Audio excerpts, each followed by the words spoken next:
varsinainen puhe. Olin just äsken katsomassa isänpäivää elokuvaa, joka oli äärimmäisen liikuttava. Täytyy yrittää saada niin kuin äänen tärinä ja tunneympäristö hiukan toisen tyyppiseksi sen jäljiltä. Mutta eiköhän se tässä onnistu, kun hetken puhutaan tämän ajan vähemmän liikuttavista, enemmän niin kuin noin muita tuntoja herättävästä yhteiskunnallisesta ilmapiiristä ja meiningistä. Mutta tervetuloa kaikki.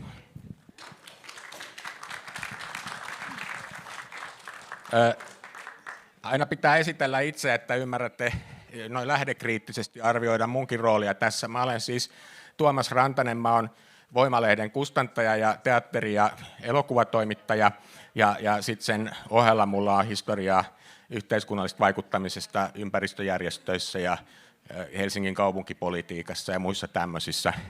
Tämän päivän teema, joka liittyy näiden ajan paineiden vaikutukseen kulttuurikenttään, niin siinä mä itse osallistun myös semmoisessa roolissa kuin kulttuuri-, mielipide- ja tiedelehtien liiton puheenjohtaja. Eli tunnetaan tietysti tämä maailma, mikä ympärillä on myös siinä koko kentässä. Mutta jos me lähdetään tästä niin kuin ikään kuin esittelykierroksella, ja kun meidän otsikko on nimenomaan, että on pro-paneeli, joka käsittelee populismia, niin mä voisin ensiksi antaa Henrik Haapajärvelle, joka on Pro-liiton yhteiskuntasuhteiden vastaava, niin mä haluaisin kysyä, että miten teidän niin kuin ammattiliiton näkökulmasta ja sun työroolista näkökulmasta niin populismi oikeastaan tarkoittaa? Mikä on se ilmiö, mitä me käsitellään, kun me puhutaan tänään populismista? Joo, kiitos ja terve vaan kaikille. Joo, tosissaan työskentelen yhteiskuntasuhteiden parissa, mutta teen myöskin aika paljon kansainvälistä työtä. Ja meillä kyllä siis niin kuin populismin nousu sekä Suomessa että Euroopassa, se on tiennyt aika paljon lisää töitä. Me ollaan osa kansalaisjärjestökenttää ja ollaan ylläpitämässä demokratiaa, ja monet näistä populistisista liikkeistä niin on sitä, jossain määrin ainakin totalitaristisia ja niiden pyrkimykset ei aina ole kauhean demokraattisia. Ja sitten se myöskin aidosti näkyy ihan siinä, että erityisesti Euroopan tasolla niin maltillinen oikeisto on tehnyt liiton tämän äärioikeiston kanssa, ja he muun muassa romutti tällaista yritysvastuudirektiiviä tässä ihan vähän aikaa. Eli se oli meille hyvin tällainen tärkeä työkalu, joka me oltaisiin haluttu säilyttää, mutta valitettavasti sitten tämä äärioikeisto ja maltillinen oikeisto löysi toisensa ja heikensi eurooppalaisella tasolla tilannetta. Ja en nyt lähde kertaamaan, mitä kaikkea tämä nykyinen Orpo-Purra-hallitus on tehnyt Suomessa ihmisten työoikeuksille, mutta paljon se on meille teettänyt töitä tietysti. Niin onhan tämä aika myös vähän sellaista, ei vain populismin aikaa, vaan polarisaation aikaa, että eri tavalla vastakkainasettelut lisääntyy, ja sitten jollakin lailla ehkä, missä tullaan populismialueelle, niin on vaikea yhteiskunnallisesti käydä järkevää keskustelua siitä, että missä ne vastakkainasettelut oikeasti on kaikkein vahvimpia, ja käydä poliittista keskustelua vaihtoehdoista. Että sekin, että meillä on niin kuin eri suuntaisia näkemyksiä, mutta niitäkin voi esittää niin kuin ikään kuin perustellummin ja syvällisemmin, mutta tämä ilmapiiri ehkä ei ole altis sille, että keskustelu voi mennä rakenteisiin, vaan mitä mieltä sä oot, jos mä vielä kysyn uudestaan sulta? No joo, kyllä siis jatkuvastihan meillä niin kuin murentuu ja liudentuu tavallaan Suomessakin niin kuin ihan perusasiat, esimerkiksi oikeusvaltion periaatteet, ja meillä tekee niin kuin ministeriöt, tai niin kuin, että meillä on ministereitä, jotka tekee tahallansa niin kuin laittomia päätöksiä esimerkiksi, jotka ovat sitten niin kuin hyvin puolueellisia. Samaan aikaan meillä ministerit käyttää populistista kieltä, joka on niin kuin vähintäänkin leimaavaa joitakin väestöosia kohtaan. Nämä on kaikki sellaista niin kuin pikkuhiljaa tavallaan murentuvaa yhteiskuntaa, mitä mä en ainakaan haluaisi tavallaan sitä murentumista nähdä. Mä jatkan vielä, koska mä tentaan muiltakin vielä näitä asioita, mitä seuraavaksi tulee. Nyt mä kysyn sulta, että no sanotaan näin, näitä sponsoriasioita en kysy muilta, mutta sulta kysyn, minkä takia teidän liitto on halunnut olla niin pitkään mukana Sodankylän elokuvafestivaaleilla? Tämä on hyvä kysymys siltä osin, että musta tuntuu, että me ollaan aika paljon puhuttu niin kuin Sodankylän kanssa siitä, että me kyllä jaetaan aika niin kuin monella tasolla niin sekä yhteisiä niin kuin toimintatapoja, mutta myöskin yhteisiä arvoja. Ollaan ennakkoluulottomia, avoimia yhteiskunnan ja oman tekemisen suhteen, ja ehkä halutaan nähdä muutostakin. Ja en mä tiedä, siis ammattiyhdistysliike oli ehkä 1800-luvun niin kuin suurin sosiaalinen innovaatio Musta tuntuu, että 1900-luvun yksi niin kuin tärkeimpiä sosiaalisia innovaatioita oli taas sitten puolestaan se elokuva, koska se niin kuin toi yhteen ihmisiä ja toisaalta toi niin kuin massoille aika demokraattisesti taidetta, jota se ei aikaisemmin pystynyt nauttimaan. Niin, ja nyt se kysymys, minkä mä kysyn kaikilta vuoron perään, mutta mä kysyn sulta, mikä sun suhde elokuvaa on itselläsi, että harrastatko elokuvaa tai kulttuuria muuten? Joo, kyllä mä ihan tunnustan itseni olevani leffafriikki. No niin, ja nyt jatketaan esittelykierrosta. Meillä on emeritusprofessori Martti Koskenniemi, tervetuloa. Kiitos.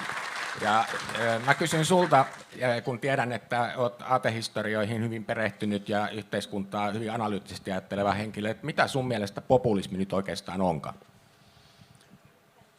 No, yksi tapa vastata tuohon kysymykseen on se, että populismi on se, mitä vastustan. Ja siis yhteiskuntatieteilijänä ja oikeustieteilijänä minusta on selvää se, että ei ole semmoista essenssiä kuin populismi. Populismi-termi on poleminen termi, jota poliittisessa polemiikissa käytetään yleensä vastustajaa vastaan. Ja sen vuoksi mä toivoisin, että emme keskustelisi niinkään populismista, koska se juuri on tällä tavalla fluidisti liikkuva ilmiö, joka sieltä poliittisesta retoriikasta nousee, vai identifioimme sen ongelman täsmällisemmin, josta on kysymys. Ja ymmärrän sillä tavalla, että yleensä ajatellaan, että meillä on oikeistolaista ja vasemmistolaista populismia.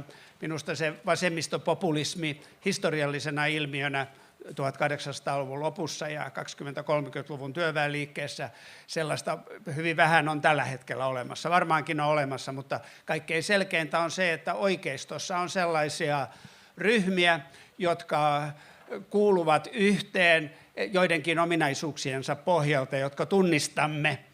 Ja kun nämä ominaisuudet tulevat yhteen, niin meille on tullut tavaksi sitten liittää se populismisana heihin. Ja tietysti tässä nyt puhutaan Suomessa perussuomalaisista, ja mä mielelläni puhun juuri perussuomalaisista, ja merkitseekö perussuomalaisten nousu fasismin nousua?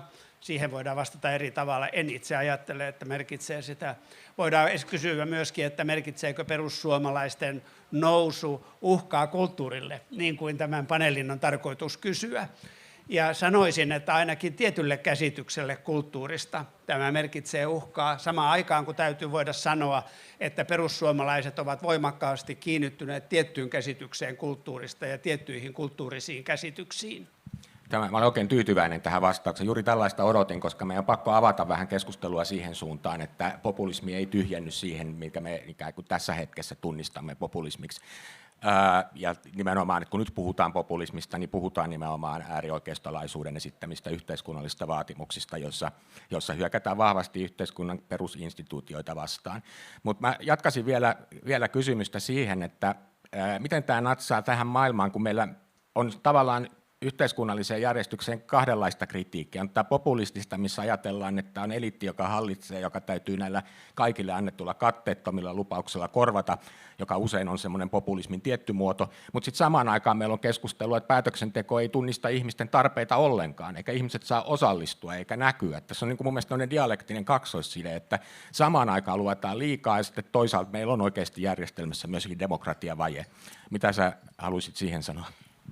No, mä olen suuri dialektiikan ystävä. Olen dialektiikan ja paradoksien ystävä. Olen sitä mieltä, että niistä ei pidä päästä eroon, vaan niitä tulee voida hallita ja niiden kanssa elää ja ottaa niistä se hyöty, joka niistä on otettavissa. Siis poliittiset ilmiöt ovat usein sillä tavalla paradoksaalisia, että tunnistamme niissä jotain vastustettavaa ja väärää ja samanaikaisesti siellä taustalla tai niissä itsessään jotain ymmärrettävää ja hyväksyttävää. Ja se poliittinen kysymys usein on, että miten me kaivamme sen hyväksyttävän ja oikean esiin ja jätämme sen, mitä amerikkalaiset ystäväni kutsuisivat dark side. Miten jättäisimme sen niistä sitten sivuun. Minusta on aivan selvää, että yhteiskunnallisen kritiikin keskiössä tulee olla hallitusvallan kritiikki ja siinä varsinkin 20 vuosisadalla, varsinkin tässä mediaympäristössä sen keskeisenä osana on todeta ja osoittaa, että hallitusvalta on menettänyt otteensa kansasta, että on syntynyt kuilu hallitusvallan ja kansan välille. Tämä on tärkeä teema Suomessa, mutta vielä tärkeämpi teema monessa muussa maassa. Samanaikaisesti voimme ymmärtää, että se protesti, jonka me nyt sitten mielellämme identifioimme populistiseksi protestiksi, mutta josta mä käyttäisin nimitystä oikeistolainen protesti, niin siinä on jotain oikeaa, se tarttuu johonkin oikein hyvään. Yhdysvalloissa on tietysti tehty paljon tutkimusta siitä, että miten siellä keskilännessä, niin sanotun Rust Beltin alueella, on syntynyt tyytymättömyyttä, jonka taustalla on ollut pitkään jatkunut demokraattinen hallinto, joka on synnyttänyt tämän kuilun kansan ja hallitusvallan välillä. Meillä ei tällaista ongelmaa ole. Tämä on tietysti sellainen asia, huomaan sen itsessäni, että jokin ovi aukesi, joka voisi johtaa siihen, että mä puhun täällä vielä seuraavan elokuvan päälle. Että lopetan tähän, uskon, että mielipiteeni tuli selväksi. Mahtavaa. Ja vielä sitten se henkilökohtaisempi kysymys, eli oma suhde elokuvaan. Me ollaan tietysti voitu jo päätellä jotakin niistä ohjelman osioista, jossa olet mukana itse, mutta miten sä avaisit, mitä elokuva tai taide sulle merkitsee yleensä? No, helpompi vastata siihen, mitä elokuva merkitsee.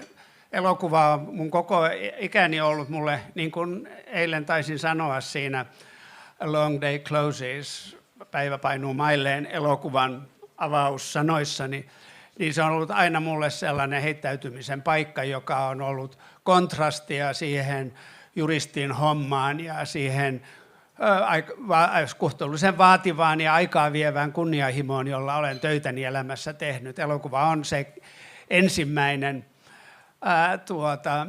paikka, jossa mä pääsen niin kuin irti maailmasta. Tavalla myöskin, joka jättää mut hieman haavoittuvaksi sille, että mä joskus rakastun sellaisia elokuvia, jotka on aivan tyhmiä ja joita ei todellakaan pitäisi kriittisesti arvostaa. Se on tosi tärkeää. Siis seuraavana tulee sarjakuvat. Näin, ja sitten esittelykierroksen kolmas henkilö, eli Tytti Rantanen, ei sukua, mutta sulle taas elokuva on ehkä se vapaa-ajan irrottautumisen väline, tai ehkä sitäkin, mutta sen ohella myöskin se työ, mistä irrottaudutaan, eikö vaan? Sä oot Espoon Sinessä, vastaat Espoon Sineen pyörittämisestä. Joo, hei vaan. Joo, mä mietin, että mä vastaisin tuohon, että minkälainen suhde elokuvaan, niin jokapäiväinen, mutta intohimoinen suhde, että ei ole väljähtynyt. Mä oon itse asiassa tässä vähän kaksoisroolissa, koska tämä aihe on sellainen, että mun mukaan lyöttäytyi myös Filosofisen niin, että näin aikakauslehden toimituskunnan jäsen Tytti Rantanen. Mä en saanut sitä karkoitettua kintereiltä, mutta se on sitten ehkä se harrastus ja elämäntapa, niin kuin kulttuurilehdet ja elokuva, mikä sen niin kuin onnellisempi kombo. Haluatko sä sanoa näistä kaikista sun rooleista käsin, että mitä se populismi, niin kuin, millaisena sä sen ymmärrät tässä hetkessä? Joo, no kiitän Marttia tästä hienosta alustuksesta ja täsmennyksestä ja tarkennuksesta, että ehkä ne menee vähän sillä niin kuin sekaisin, että puhutaan populismista, joka kuulostaa äkkiseltään joltain niin kuin just oikeutetulta protestilta, mutta sitten se niin kuin vaara muodostuu just sieltä niin kuin oikeastaan äärioikeistolaisista liikkeistä ja jostain, että siellä niin kuin piilee ne fasismin nousun uhan siemenet ja vaara kulttuurille ja taiteelle, mutta sinänsä siinä on niin kuin vaara, että sit aletaan niin kuin puhua, no joo, mutta eikö kulttuuritapahtumat ja elokuvat, ne on niin kuin populaaria taiteen muotoa, että tavallaan, siinä on sellainen niin kuin harhaannuksen maasto. Ja mä jotenkin ajattelen, että ehdottomasti varmaan siis kaikki, tai useimmat kulttuuritapahtumat, kulttuurilehdet sitoutuu ihmisoikeuksiin ja liberaaleihin arvoihin erotuksena illiberaaleista arvoista. Mutta sitten siinä on mun mielestä se vaara, että jotenkin aletaan niinku hymistellä keskenään sillä vähän itsetyytyväisesti kuplautuneena, että olemme hyvien puolella ja jotenkin vetäydytään jonnekin sellaiselle niinku taikavuorelle. Et se on se haaste, että miten niinku säilyttää just johonkin erimielisyyteen väylä auki. Mä haluan mainostaa, että tällä viikolla ilmestyneessä Niin, että näin, niin kesänumerossa on 2 mahtavaa tekstiä tähän keskustelunkin liittyen, Hanna Kuuselan ja Mikko Salmelan tekstit, ja niitä lueskelin kanssa vähän kotiläksynä tähän. Millä lailla sun mielestä niin kuin elokuvassa näkyy tämän ajan polarisaatiot ja tällaiset ehkä ylilyövätkin, ehkä juuri se, mitä kutsumme ehkä populismiksi tässä hetkessä, niin ootko sä törmännyt siihen niin kuin elokuvien sisällössä tai tapahtumaa järjestäessä? Tuleeko siitä jotain niin kuin ylimääräistä riesaa tai muuta? Joo, no mähän tosiaan en ole taiteellinen johtaja, vaan toiminnanjohtaja, ja mä yritän haalia meille rahoitusta ja seurata Exceliä ja sitä, mihin rahat riittää, ja tietenkin on myös niin kuin joudun huolehtimaan siitä, että miten vaikka meidän lipputulot muodostuu, niin sit mä tunnen, sitä kautta seuraan hyvin niin kuin mielenkiinnolla sit keskustelua, jossa sit saattaa olla vähän niin kuin, ei äärioikeistolaisia, vaan toisenlaisia populistisia piirteitä, mitä nyt liittyy vaikka niin kuin elokuvan rahoitukseen, että siinä on niin kuin toisenlainen niin kuin kulttuurin kulutuksen polarisaatio, että aletaan vaikka vaatia, että nyt ei enää mitään niin kuin häröilyä eikä outoilua, että nyt vaan pelkkiä kassamagneetteja ja niitä pitäisi niin kuin pelkästään esittää, sellaisia pitäisi pelkästään rahoittaa, ja henkilökohtaisesti se kyllä niin kuin jotenkin raastaa sydäntä sellainen puhetapa, että itse kuitenkin haluaa aina jättää kaikenlaiselle kummalliselle tilaa. Entäs kun sä oot kuitenkin intohimoinen elokuvan seuraaja, niin ootko sä törmännyt elokuviin, jotka resonoi sun mielestä tätä aihetta tavalla, joka koskettaa sua sitten jotenkin älyllisesti ja tunteenomaisesti? Tämä on paha, jos kysytään, että onko sä nähnyt hyviä leffoja viime aikoina. Ja sitten on silleen, saanko mennä selaamaan mun Letterboxd-tiliä? Kaikki liittyy kaikkeen, että eihän se tarvitse olla niin, että se käsittelisi nimenomaan uusoikeistolaista liikettä, mutta siis tässä ajassa olevia tuntoja, niin tuntuuko susta, että se on ehtinyt jo välittyä kuinka hyvin niin kuin elokuva-ala, vai onko se elokuvabisnes kuitenkin niin rakenteellisesti jäykkää, että se ei tule lavalle samalla tavalla kuin ehkä teatterissa? Niin, no siis elokuvien tuotantoprosessithan on kuitenkin monivuotisia, että se tulee ehkä vähän viipeellä sitten kuitenkin. Et mulla on yksi leffa mielessä, mutta mä en voi nimetä sitä vielä. Ei kun voinpas. Anna palaa. Joo, me ollaan julkistettu, että me näytetään Klaus Härön seuraava pitkä elokuva Espoo Sinessä. Niin se oli mun mielestä, niin kuin, siinä olisi voinut olla populistinen asetelma, mutta se oli mun mielestä tosi älykäs ja humaani ja jätti tilaa just sellaiselle niin kuin monimutkaiselle ja ristiriitaisuudelle, mikä mun mielestä oli tarpeen. Siinä on siis aiheena tämä niin kuin sairaanhoitajien työtaistelu ja sitten toisaalta yksittäisen perheen hätä vastasyntyneestä. Tulkaa katsomaan se Espoo Sinen elokuussa. Niin, ja kyllähän näitä kaiken maailman totalitaarisen ajan elokuvia täälläkin oli tarjolla, ja mä niin kuin ymmärrän, että ne tietyllä tavalla tässä ajassa katsottuna tulkitsee meille myös niitä uhkia ja vaaroja, mitä ilmassa saattaa leijua. Me tunnistetaan ne kuitenkin selkäytimessä, kun elämme tätä aikaa. Hei, meidän 4. vieras on Tommi Korpela, kaikkien tuntema näyttelijä. Tervetuloa, Tommi. Kiitos. Mitä sä ymmärrät, kun me tästä nyt höpötetään, mikä on populismi, niin mitä sä ajattelet, kun sut pyydettiin tähän paneeliin niin tällä otsikolla, niin mitä ne ajatukset oli, mitä sä tuumailit, me tullaan puhumaan? Niin, mä kauhistuin ja ajattelin, ehkä mä sitä ajattelen niin kuin sitten oman sieltä niin kuin taiteilijakentän sisältä ja näistä kulttuurileikkauksista käsin. Ja ehkä se nyt, kun just tulin tuolta isänpäivän näytöksestä, joka on humaani elokuva, joka kertoo rappio-alkoholistin tarinan, tämmöisten ihmisen tarina, jonka ääni ei pääse kuuluviin, ja taide ylipäätäänkin, teatteri, elokuva ja kaikki taide on yleensä aina heikomman ja huonossa asemassa olevan puolella, niin sitten tämä tämmöinen nykyään vallalla oleva kahtiajako, että populistit omivat tai yrittävät omia itselleen tämmöisen kansan äänen ja pienen ihmisen äänen ja kansan tahdon ja näin, niin se tuntuu taiteilijana tietysti irvokkaalta, että taiteilijoita yritetään sitten tunkea johonkin tämmöiseen eliittiin, joka on apurahoilla elävää tyhjän toimittaja porukkaa ja suvakkihuoraa ja kaiken maailman tämmöistä, että tämä niin kuin sumutus tuntuu irvokkaalta tekijänä, ja toki se sitten, että nyt niin kuin se myös toimii, että nämä leikkaukset näkyy ja tuntuu rajusti, ja ikävä kyllä huhut kiirii, että paljon pahempaa vielä luvassa, niin huolestuttavalta se tuntuu. Mutta mä olin kanssa äsken just katsomassa tämä Aleksi Salmenperän isänpäiväelokuvaa, niin kuin tässä oikeastaan huikkailin, niin varsinaista paneeliakin joku kuuli ehkä. Se oli minusta hirvittävän koskettava elokuva. Aleksi-elokuvat on mun mielestä ylipäänsä sellaisia, missä tämmöiset niin kuin arkielämän komedialliset elementit ja syvätraagiset elementit on jotenkin hämmentävän hienosti yhdessä. Ja sitten mennään aina sen vaivaantumisen äärelle todella pitkälle, mutta ei sitten kuitenkaan sen yli, vaan me yhtäkkiä kohdataan, ainakin mä kohtaan koko ajan niitä tunteja, että miksi mä oon niin vaivautunut tai jotain tämmöistä näin. Että tässä on nyt oikeasti tosi kyseessä tai jotain. Mutta mä vähän ihmettelin, että se elokuva oli valittu järjestäjien puolesta niin kuin ikään kuin saatteeksi tälle keskustelulle. Pitkän aikaa sitä elokuvaa katsossa, niin mietin, että missä kohta se natsi tulee, ei.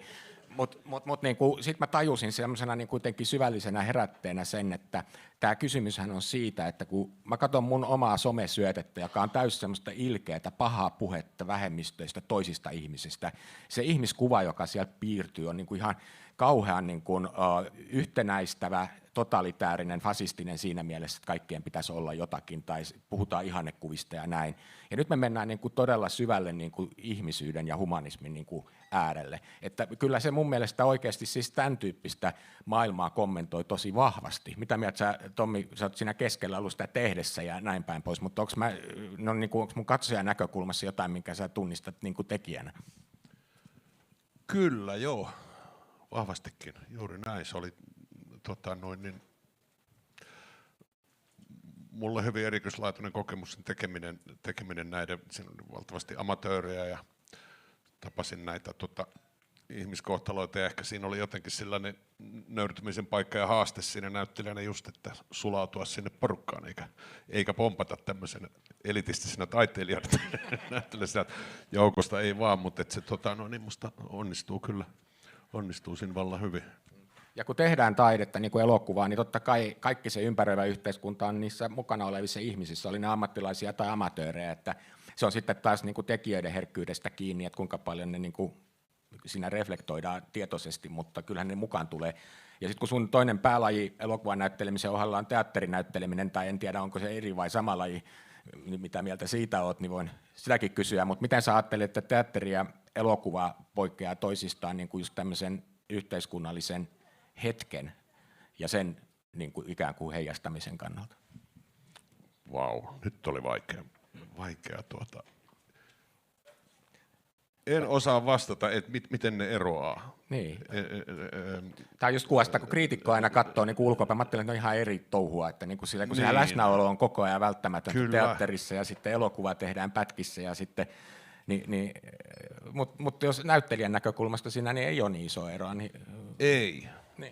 Ei. Mä jäin miettimään, että kyllähän niin kuin itse tämän aiheen ympärillä, vaikka nyt Jenkeistä tullut aika monta rajustikin kritisoivaa nyt niin kuin siellä meneillään olevaa populismia ja tämmöistä niin kuin tämän kansan sisäistä kahtia jakoa. Ja tulee, että se on ollut ihan piristävää, että niitä on tullut musta montakin ihan mainiotakin tämmöistä hyvinkin niin kuin, yllättävänkin niin kuin, radikaalia tähän aiheeseen liittyvää leffaa. Kyllä. Hei, sitten otetaan rundi. Tämä oli niin kuin esittely ja sen takia mä kysyin niin monta kertaa kysymyksiä tai monta kysymystä kultakin. Niin ja sulta unohtui se henkilökohtainen kysymys, mikä sun suhde elokuva on, mutta mä en ole ihan varma, niin kuin, tarvitaanko sitä kysymystä tässä tapauksessa.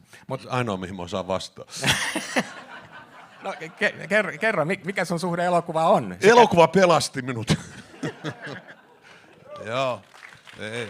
Monella tapaa elokuva ja taide on mulle ja siksi tietysti se liittyy tähän aiheeseen, että tähän kulttuurin mollaamiseen ja lyömiseen. Siinä tehdään niin kuin, mulle puhutaan niin arvokkaasta ja koko Suomelle tärkeistä aiheista suomalaisen kulttuurin niin kuin,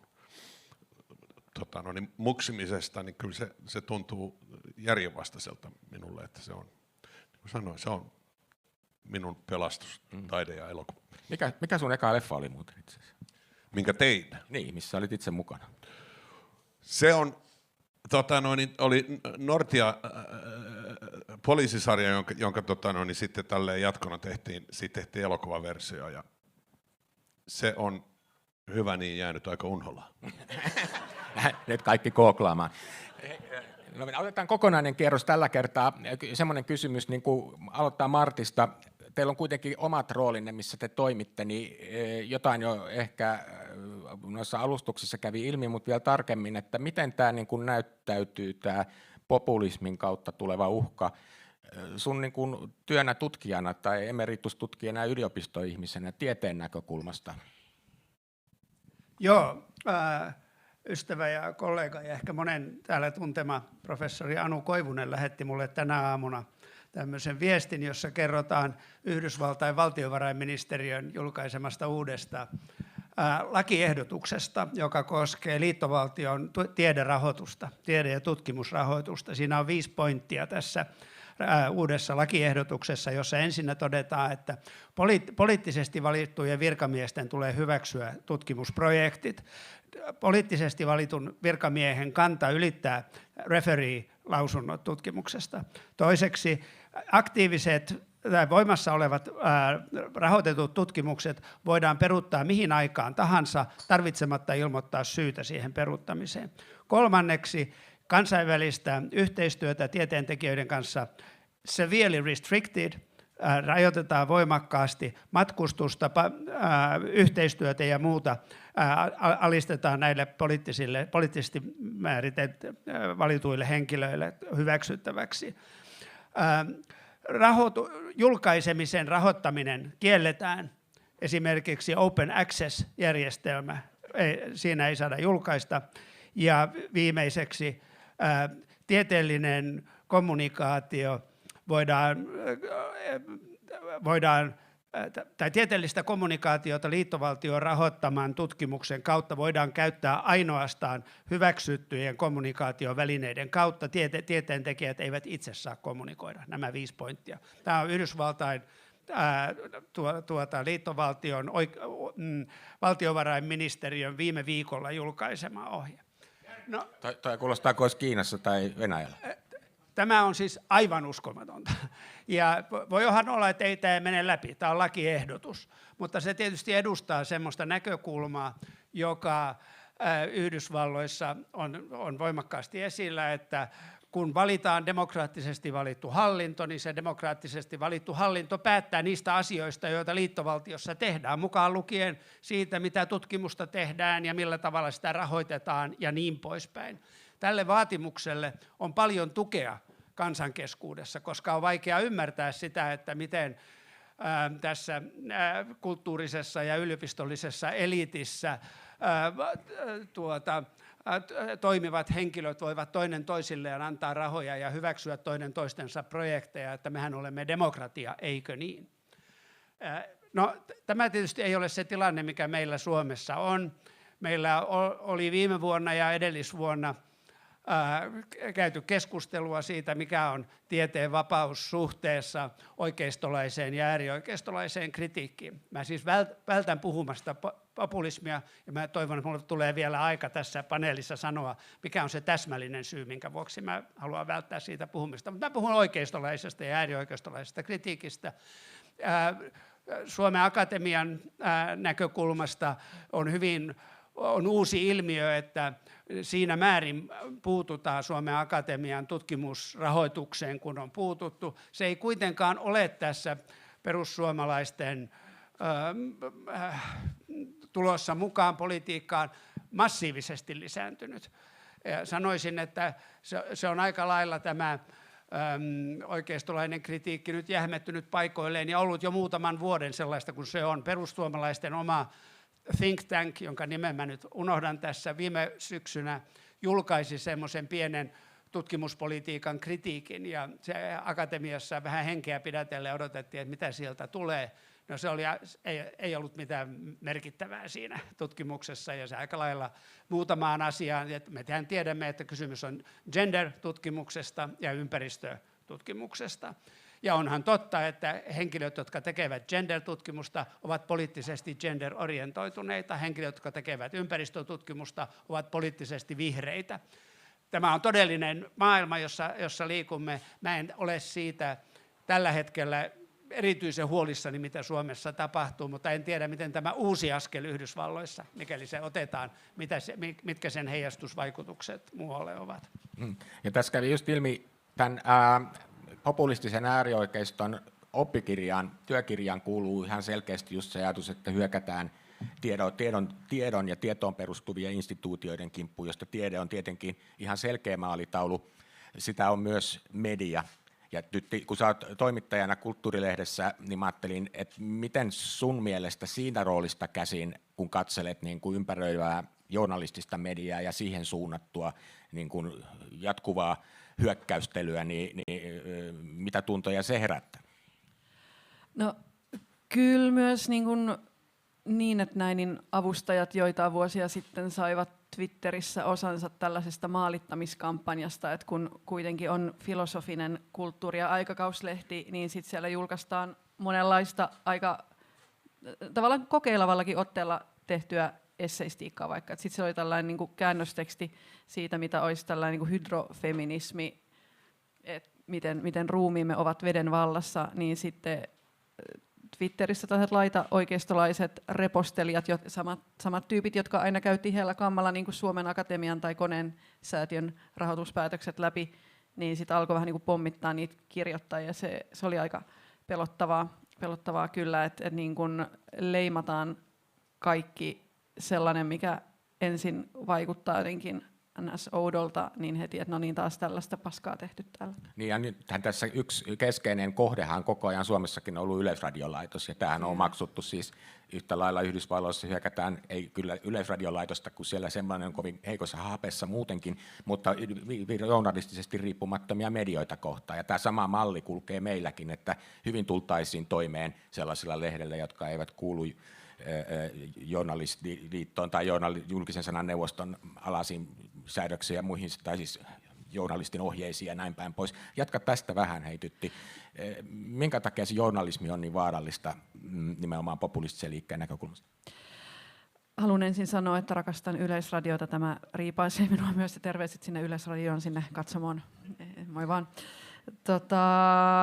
Joo, mä myös kaivoin esiin Umberto Econ hienon tekstin Perifasismi, jossa Eco argumentoi, että perifasismi nimenomaan etsii konsensusta vaikka pakottamalla, ja silloin kaikki tällainen niin kuin erimielisyyden voima, tai se niin kuin vastustaminen tapahtuu sen erimielisyyden kautta, mutta se on myös niin kuin uhka tai sellainen asia, minkä perifasismi pyrkii murskaamaan, koska on vain yksi totuus ja yhdenlaiset sallitut aiheet ja näin, niin sitten se ajatus, että Yleisradio, jonka premissi on se, että tehdään jotain muuta kuin kaupallinen media, jolloin voidaan tehdä myös jotain oikeasti erilaista tai tosi niche-juttuakin, että ei ole vain yhtä yleisöä, että on useita pieniä yleisöjä, joita pitäisi myös palvella, niin se on heti jotenkin epäilyttävää.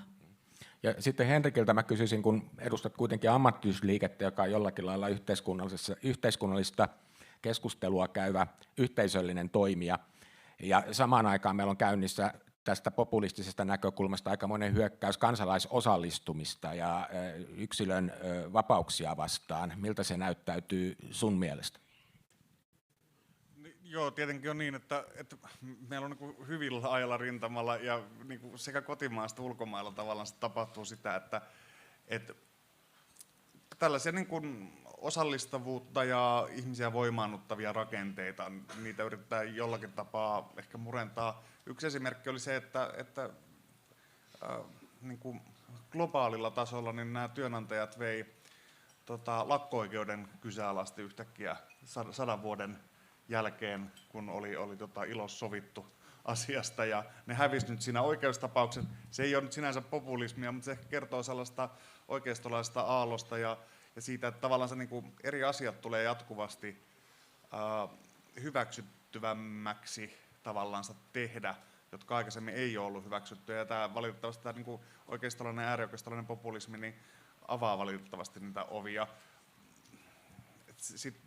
Niin, onko se sitten vaan niin kuin sananvapautta, niin tämä on taas niin kuin oma keskustelunsa, mutta sitten kun he on vallassa, niin he selvästi ainakin pyrkii siihen, että he murentaa niitä rakenteita, jotka he näkee vaarallisiksi, ja he näkee, niin kuin Tommi sanoi, niin, ja Tyttikin, että taiteen, tieteentekijät, nämä on kaikki vaarallisia, koska ne tavallaan tarjoaa monipuolista niin kuin totuutta, eikä heidän sitä omaa yhtä totuutta. Ja yhtä lailla ammattiyhdistysliike on heille vaarallinen, koska se tarjoaa ja pyrkii voimaannuttamaan ihmisiä vaikuttamaan omaan elämäänsä. Ja Tommi, sulta kysyisin sitä, että mikä siinä taiteessa ja kulttuurissa on oikeistolaisen populismin näkökulmasta niin vaarallista, että minkä takia, nythän tässä on ollut kaiken maailman näitä leikkauslistoja, joita tietysti perustellaan pragmaattisillakin syillä, mutta jotenkin musta tuntuu, että kyllä se on ihan tarkoituksellinen se hyökkäys, eli jostakin lailla katsotaan, että siellä ne kaikki heidän vastustajansa on, eikä se välttämättä ole edes oikea väärä analyysi siis, mutta Tommi, minkä takia taide ja kulttuuri on oikeistolaisen populistisen liikkeen mielestä vastustaja? No, mä kuuntelit, sehän varmasti tämmöiseen kritiikin vaimentamiseen, niin kuin nyt sitten Yleisradio ja lehdistön puolelta, että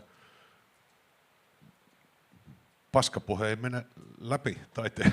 Se, niin kun ne näkee, että jos ajattelee näitä leikkauksia, mitä kulttuuriin tehtiin, niin sehän oli ihan hyttysen paska niin kuin Suomen valtion velassa. Eli tämä, vahvasti se nähtiin tämmöisenä ideologisena vaan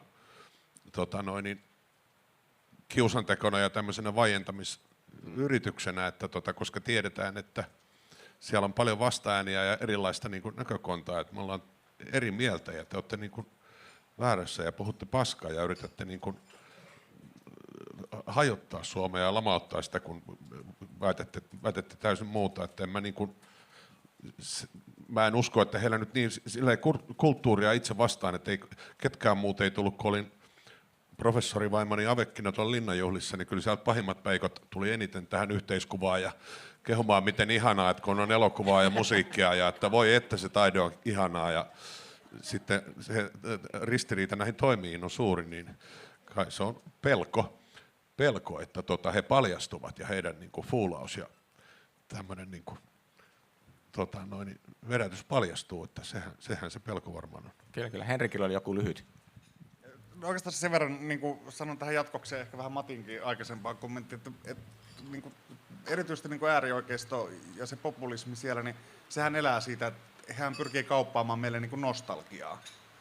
Jotain aikakautta, jolloin asiat oli paremmin, kaikilla oli työpaikkoja, kaikki oli samanvärisiä, kaikki ajatteli samalla lailla, kaikki katsoi samoja TV-ohjelmia ja niin edelleen ja niin edelleen.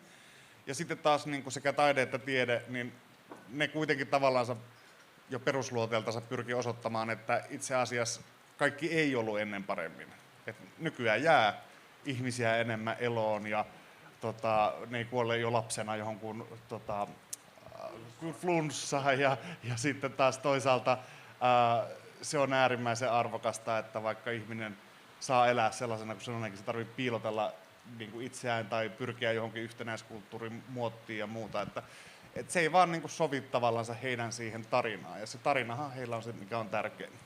Tämä johdattaakin hyvin tähän kysymykseen, että mikä on niin kuin kansallista, mitä on niin kuin suomalaisuus. Että me halutaan kulttuurihan antaa siitä niin kuin oikeasti niitä sisältöjä. Joskus sanotaan, että jos halutaan puolustaa tätä maata, niin mitä meillä on puolustettavaa muuta kuin se kulttuuri. Ja sitten tuntuu hassulta, että ne, jotka kaikkein voimakkaammin niin kuin rakentaa uhkakuvia militaaristen isänmaallisuusinnostusten näkökulmasta ja kautta, niin sitten suhtautuu taas jotenkin kauhean penseesti kulttuurin sellaisiin tuotoksiin, jotka ei välitä sitä kuvaa nostalgis-konservatiivis vanhanaikaisella tavalla.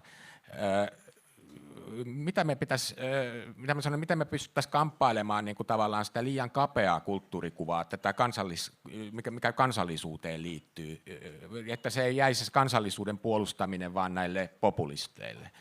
Martti, mitä tämä kysymys sussa herättää? Kyllä se on tavattoman tärkeä kysymys. Siis kun puhumme siitä, että yhteiskunta on sirpaloitumassa ja emme ole tekemisissä toistemme kanssa ja kaikki polarisoituu, niin siinä taustalla on semmoinen ihanne, jossa me voisimme puhua siitä, mikä kuuluu meille yhteisesti. Mikä on se kansa, jona me elämme, mikä on se kansallinen henki, joka pitää meidät yhdessä, joka kertoo, että jossakin suhteessa me olemme vanhempiemme ja menneiden sukupolvien tuotetta ja myöskin olemme velkaa vastuussa siitä, mitä tuleville sukupolville, että mikä on se isompi asia, joka kuitenkin meidät sitoo yhteen. On tavattoman vaikea löytää tässä myöhäisessä modernissa maailmassa sellaista puhetapaa, joka voisi tuoda uskottavasti tällaisen kansaan kuulumisen esille. Ja me en pysty tästä muuta sanomaan kuin, että se on semmoinen yhteinen tehtävä, joka meillä on, johon tehtävään tietysti tulee kuulua kaikkien kansalaispiirien, niiden, joita me kutsumme täällä populisteiksi ja niiden, joita jotkut kutsuvat eliitiksi ja niin edelleen. Ja meidän täytyy niin kuin hakea niitä yhteiskunnallisia ja historiallisia syitä, jotka johtavat siihen, että me olemme tässä poliittisessa jamassa, jossa me olemme, joka siis Suomessa verrattuna moneen muuhun paikkaan ei ole aivan niin huono. Meillä on toivoa, niin sanoakseni. Se vaasi ei ole vielä rikkonut, se vaasi, jota sitten ei saa sen rikottua enää ehjäksi. Sitten mä haluan sanoa tämän yhden asian tässä keskustelussa, että siis on tietysti oikein puhua tästä oikeistolaistumisesta ja ehkä populismistakin, vaikka mä olen vähän varauksellinen sen suhteen, mutta me monasti sitten unohdamme, että yhteiskunnassa on voimia, jotka eivät kuulu näihin, vaan jotka käyttävät näitä hyväksi. Vastikään Ranskassa ilmestyi uusi historiateos, joka tarkasteli teollisuuden ja huippujohtajien osuutta Hitlerin valtaan nousussa.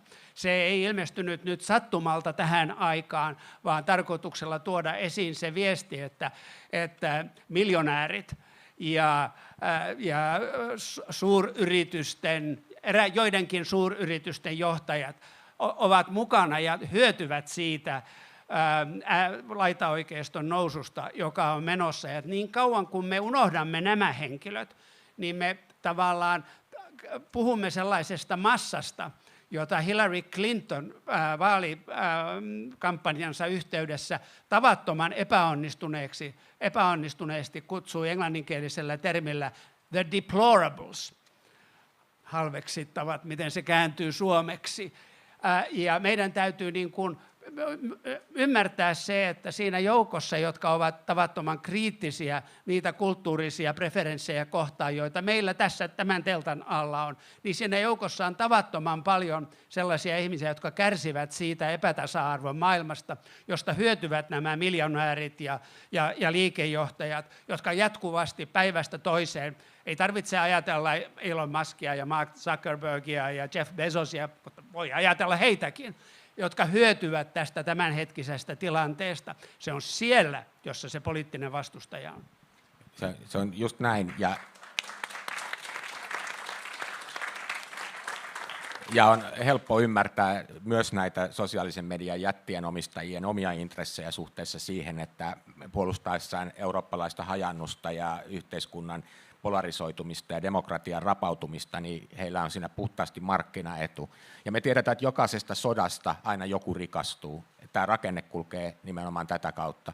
Mutta jatkaakseni kierrosta siitä, että millä tavalla me otetaan sitä kansallisuutta ikään kuin tälle kulttuurin puolelle takaisin, että ei anneta niin kuin populistien määritellä ja omia sitä suomalaisuutta itselleen. Tässä salissa me kaikki, tai ainakin uskoisin sanoa, jos sanon näin, että niin kuin Aki Kaurismäen elokuvia katsoessa, niin moni niin kuin päivittää omaa kansallisuustunnettaan esimerkiksi ja kokee, että tätähän se on se suomalaisuus. Ja kuitenkin puhutaan semmoista taiteesta, että meillä on Suomessa poliittisia voimia, joiden mielestä se on elitististä rappiotaidetta, eikä suinkaan sitä, joka jollain lailla hieroo meidän omaa käsitystä omasta itsestämme. Sano Tytti, millä tavalla me pystyttäisiin niin kuin ikään kuin puolustamaan vielä vahvemmin arvostamaamme taidetta suomalaisena taiteena? Toi hyvä toi kansallisuuskysymys.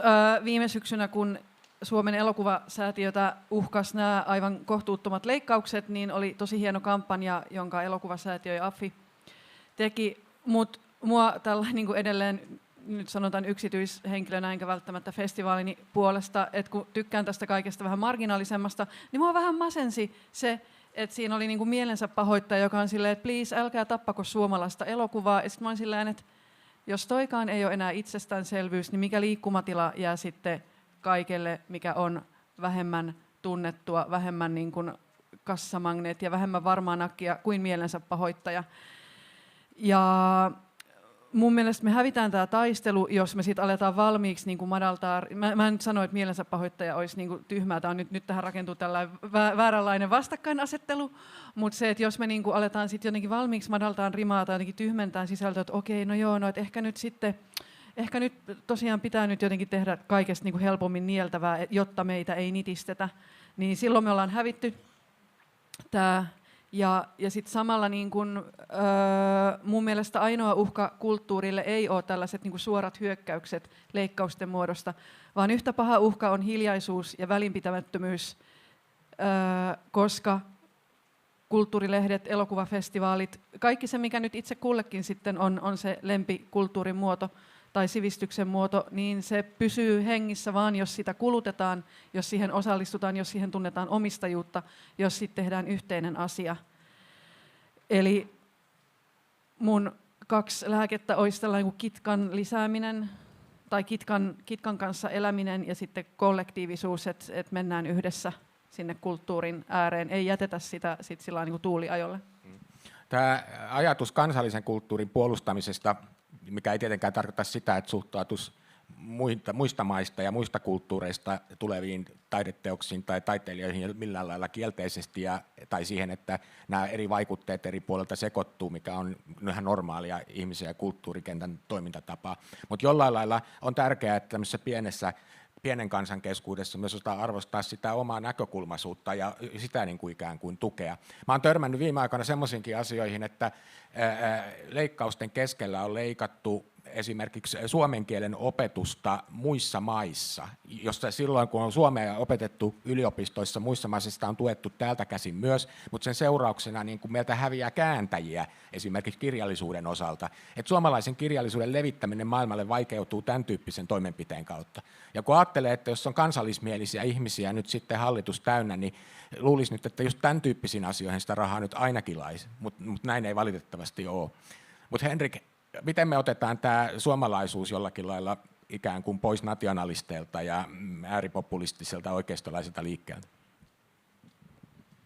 Tämä on kyllä hieno kysymys. Että en mä tiedä, siis musta tuntuu, että me käydään jotakin ihme varjonyrkkeilyä jostakin leijonariipuksista vähän, että mä en koe tavallaansa, että nationalistit olisi aivan erityisesti onnistunut niin kuin meidän identiteettiä tai kulttuurista omistajuutta anastamaan. Ongelma, tai sellaista ongelmaahan meillä ei Suomessa ole, mikä joissakin maissa on, mikä näkyy myöskin sitten niin kuin äärioikeiston kannatuksessa, on se, että vaikkapa Saksassa, niin sehän on niin kuin käytännössä sosiaalisesti kiellettyä olla isänmaallinen, paitsi jalkapallomatsissa. Että siellä ne käyttää niin kuin värejä. Ja se on kyllä muuttumassa nyt. Siellä on aikamoiset jännitteet päällä tällä hetkellä. Joo, ja siis Itä-Saksassa käy nyt ihan lähiaikoina niin kuin 100 päivän sisällä niin, että niin kuin jokaisessa entisen Itä-Saksan osavaltiossa niin on siis äärioikeisto suurin puolue vaalien jälkeen. Surullinen ja pelottava tilanne. Mutta siis takaisin Suomeen sen verran, että perussuomalaiset oireili tässä niin kuin nimenomaan tämän kulttuuriasian kanssa aika voimakkaasti jo vuosia sitten. Siellä oli tällainen kansanedustaja kuin Immonen, joka kirjoitti perussuomalaisille tällaisen kulttuuripoliittisen ohjelman, jos löydätte netistä, se pitäisi ymmärtääkseni edelleen löytyä jostakin. Ja se on kyllä itse asiassa pelottavinta kamaa, mitä mä oon suomen kielellä lukenut, sitten 30-luvun. Heidän tällainen niin kuin kulttuuripoliittinen suomalaisuusajatus oli nimenomaan sitä, että on vain tietynlaista oikeanlaista taidetta ja valtion pitää ja niin kuin julkisen puolen pitää tukea ainoastaan sellaista taidetta, joka on niin kuin puhtaasti suomalaista ja niin edelleen ja niin edelleen. Ja siinä oli kyllä, niin kuin, kuulin niin kuin tavallaan natsien marssikenkien tahdin siinä paperissa. Että kannattaa tutustua. Se ei ole nyt, niin kuin tässä Matti on monta kertaa sanonut, että ei se ole niin kuin nyt tällä hetkellä Suomessa ehkä sillä lailla niin kuin erityisen näkyvää, että meillä olisi esimerkiksi niin kuin yhtä suuria ongelmia kuin jossakin monessa muussa maassa. Mutta jos meillä olisi ollut tällä kaudella Persu kulttuuriministeri, niin mä oon ihan varma, että se olisi ohjannut rahaa niin kuin enemmän sellaisille taiteilijoille ja tieteeseen ja taiteeseen, jota hän pitää oikeampana. Ja olisi tehnyt sen niin kuin häikäilemättä, niin kuin hän on tehnyt muissa ministeriöissä. Kyllä. Ja jos me puhutaan just näistä vastaiskuista, millä tavalla tämän kulttuurikentän puolella voi jotenkin niin kuin kyseenalaistaa sitä, mikä on liian kapea kuva suomalaisuudesta, niin mulla tulee mieleen kyllä just toi äskeinen elokuvakin, siis isänpäivä, että niin kuin siinä puhuttiin mun mielestä, siinä oli vahvasti läsnä luokkakysymys, siinä oli vahvasti näkymissä yhteiskunnalliset tietynlaiset jännitteet, jotka liittyy putoaviin ihmisiin. siinä oli myös monikulttuurisuutta esitettiin normaalina, ei minään erityisaiheena, mutta se oli niveltynyt sen yhteiskunnan sisään. Se kuva, mikä suomalaisuudesta tulee, oli niin kuin mulle hirveän tunnistettava, mutta se on semmoinen kuva, joka ei aina ole kirjoitettu niihin teoksiin. Ja voi olla poliittisia voimia, jotka ei tunnista tai halua, että sellaista taidetta tehdään. Mitä sä, Tommi, ajattelet? No, mä ajattelen taiteilijana niin, ja on huomannut, että tämä niin tämmöinen väittely on heidän kanssaan on hyödytöntä, että musta taiteilijana, että me pidetään niin kuin ajatus kirkkaana ja mieli valoisana ja terotetaan hampaat terävämmäksi kuin koskaan, eli tehdään parempaa taidetta, että se on musta niin kuin keino iskää ja viedä asioita eteenpäin, että se niin kuin, en usko tähän loputtomaan väittelyyn ja että vaan keskittyy siihen omaan työhönsä. Mä kävin just Saksassa ja Itävallassa katsoa teatteria ja hirveän monessa esityksessä siellä käsiteltiin tämmöistä, tai mä luin sen sieltä läpi ja valitsin sellaisia esityksiä tarkoituksella, missä niin kuin kulttuurivasemmiston tämmöistä ymmälläänoloa siinä tilanteessa, missä oikeisto nousee. Ja se ymmäläänolo johtuu siitä, että ei oikein mitään tapaa vastata siihen asiaan, koska ajatus, että jos me ruvetaan samalla tavalla kamppailemaan huomiota ja heidän keinoillaan käymään tätä sotaa, niin me hävitään, vaikka me voitettaisiin. Et vaikka me onnistuttaisiin niinku rumalla puheella ja toisten niinku päälle hyökkäämällä niinku heidät niinku kukistamaan, niin mikä se olisi sitten se niinku lopputulos? Että me oltaisiin yhtä kaikki siinä samassa riitaisessa polarisaatiossa kuplautuneessa maailmassa, joka ajattelee paha muista. Mutta mitkä ovat ne keinot, joilla niinku tätä niin kuin, tämmöistä hämminkiä ja tämmöistä niin kuin, ei tiedetä mitä tehtäisiin, niin millä lailla me niin kuin rohkaisisimme niin kuitenkin itseämme? Uskon, että tässä ollaan kaikki samalla puolen barrikaadia. Millä tavalla me niin kuin ikään kuin löydettäisiin keinoja käydä tätä keskustelua niin kuin paremman maailman puolesta, myös paremman maailman keinoilla?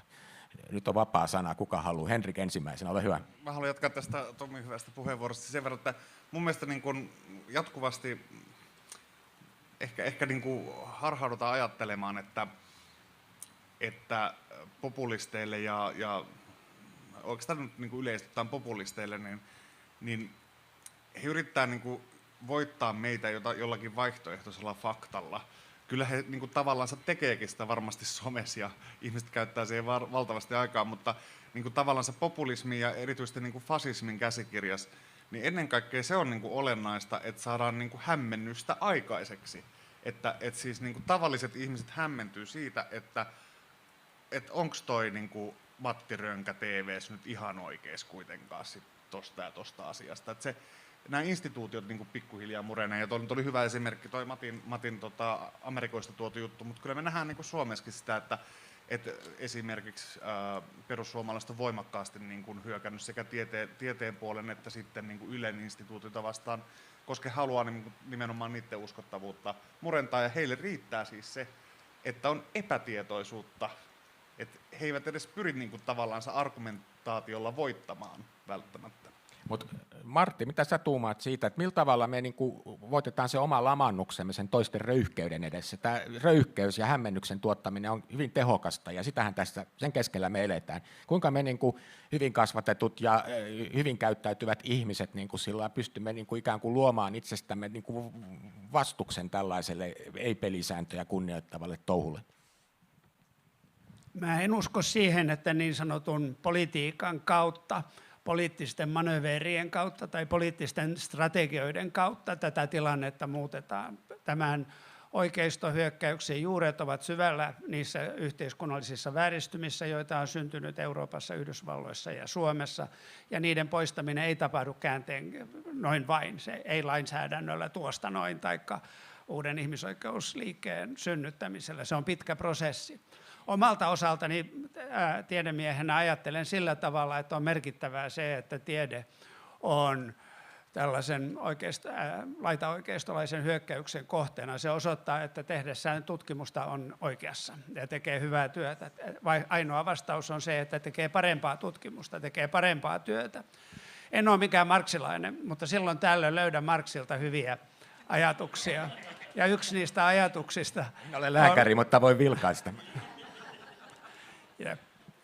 Vähän säälittävä menen. mutta sanonpa nyt kuitenkin, kun mä olin menossa siihen suuntaan, että meillä yhteiskuntatieteilijöillä ja oikeustieteilijöillä usein keskustellaan siitä, että mikä on sen tieteellisen totuuden kriteeri ja millä tavalla se yhteiskunnallinen totuus tai oikeustieteellinen totuus sitten löytyy. Ja sieltä Marxilta löytyy semmoinen lause, että sen tieteellisen totuuden kriteerinä on se, tuottaako se emansipaatiota vai ei. Ja mä olen itse ajatellut, että no siinähän se oikeastaan on. Ja siis toisin sanoen tekemällä tieteellistä tutkimusta paremmin, hyvin, me myöskin suoritamme yhteiskunnallista muutosta progressiiviseen suuntaan. Mahtavaa.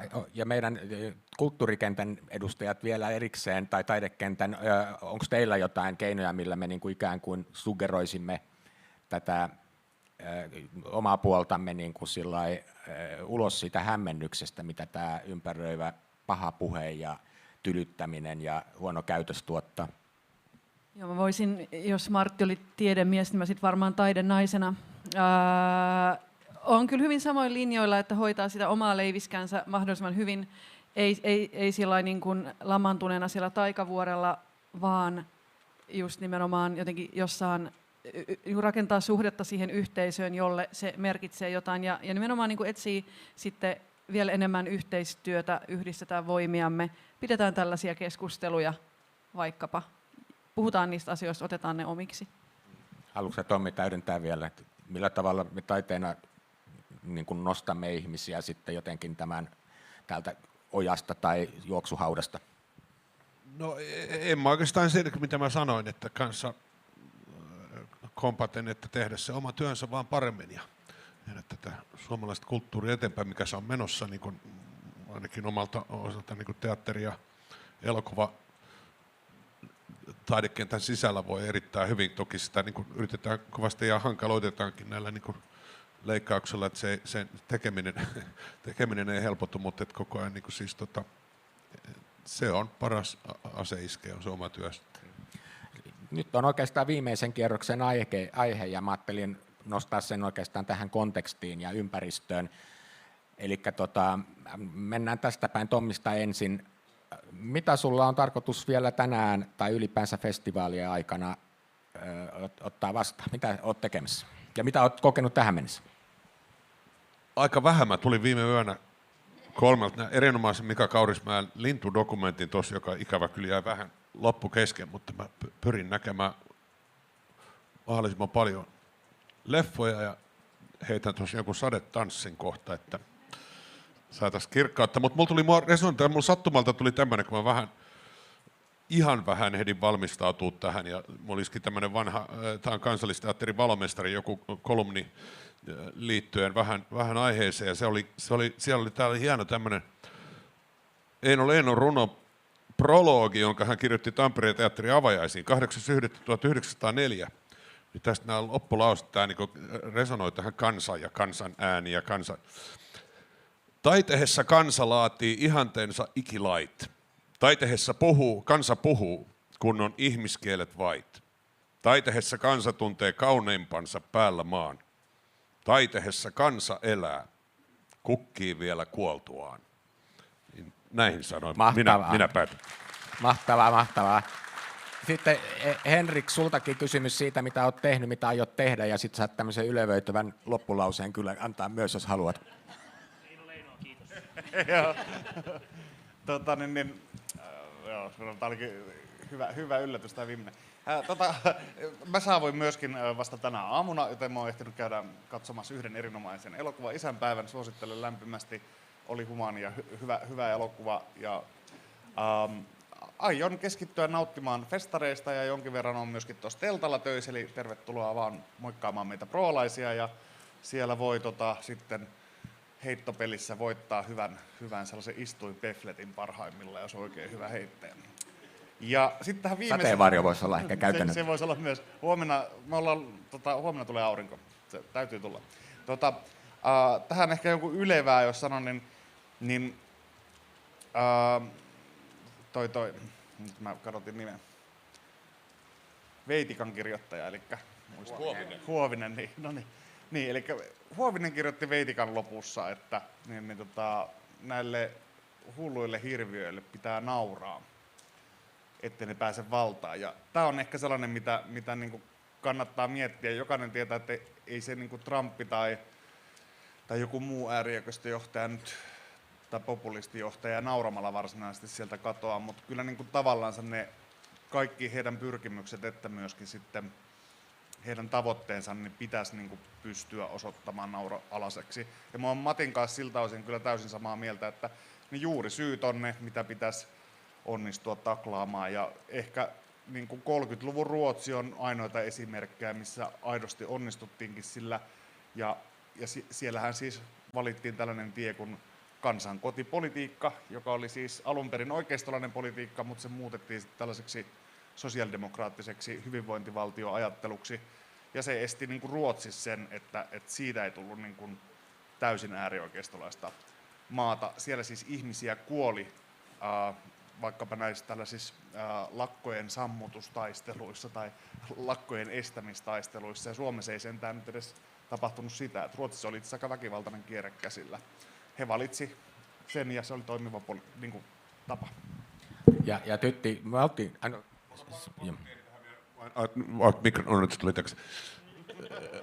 Viitaten Veitikkaa pieni mainos tähän syksyllä Kuuteatterissa syyskuun lopussa Suliko, Pirkko Saision Suliko-romaanista, Stalinista, psykodeellinen sukellus kuolevan diktaattorin alitajuntaan, katsoi länteen tai itään, niin resonoi vahvasti, että tervetuloa sinne, että ollaan vähän samoissa tunnelmissa. Mä oon ihan varma, että just nämä tämän tyyppiset esitykset tulee, teatteri on niin kuin rakenteellisesti tietysti nopeampi reagoimaan kuin elokuva just sen takia, että niin kuin teatteriproduktion pystyttäminen ei ole niin kallis hanke.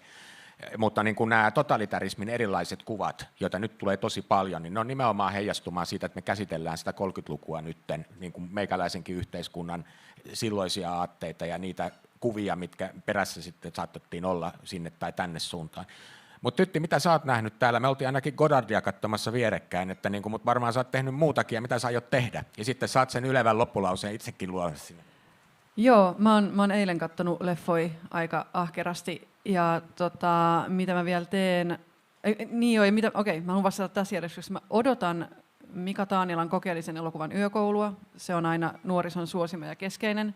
Mä en ole vielä yhtään hillalättyä päässyt täällä syömään. Niitä ei ole enää joka nurkilla, niin se on mun toinen odotus. Mitä mä teen? Mulla on nyt tällainen Sodankyläni murmelina. Mä oon huomenna tässä samassa kohtaa puhumassa filmihullun pokkareista Seksi ja Godard. Eli tartun mikkiin. Ja tuosta Godardista mä saan hyvän aasinsillan tähän ylevään loppulauseeseen, joka on Godardin aviovaimo Pariisissa, eli Deux trois jours que je cédelle. Lopussa hän supattaa, mä en nyt supata, mä sanon sen ääneen, että si on me ramène à zéro, c'est de là qu'il faudra repartir. Eli jos minut palautetaan nollapisteeseen, niin sitten lähden vaan uudestaan juuri sieltä. Tehdään näin. Mahtavaa.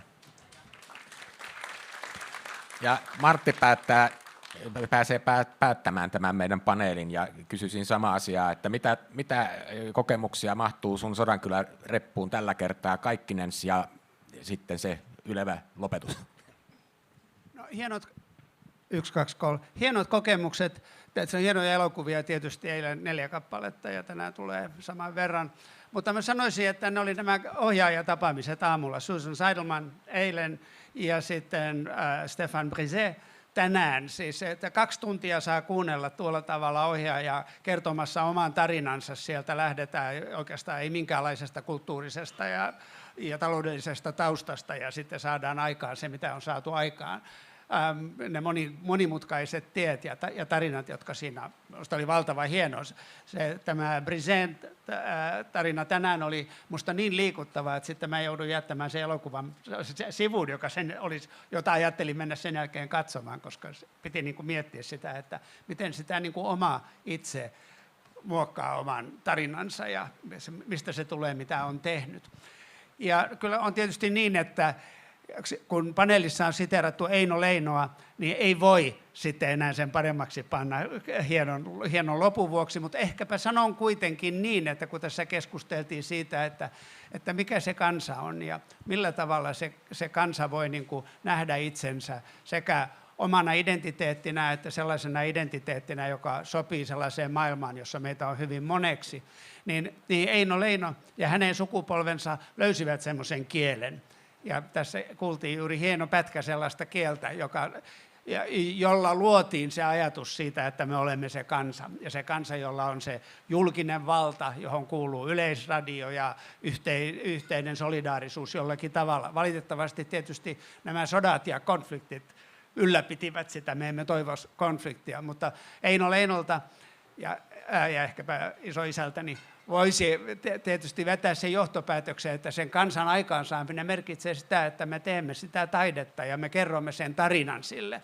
Semmoisen tarinan, joka puhuttelee meitä kaikkia ja jonka avulla me sitten voimme kuvitella Benedict Andersonia lainatakseni, että me olemme sellainen imagined community, me olemme yhteisö, jonka voima on siinä, että me itse kuvittelemme itsemme siksi, mikä me olemme ja että me olemme oikeudenmukainen ja maailmaan hyvin sopiva kansa. Kiitos. Näihin yleviin sanoihin on mahtavaa päättää paneeli. Kiitos panelistit, kiitos yleisö. Tärkeitä asioita. Seuratkaa, mitä tapahtuu, katsokaa kulttuuria, kuluttakaa sitä ja käykää keskusteluja. Kiitoksia.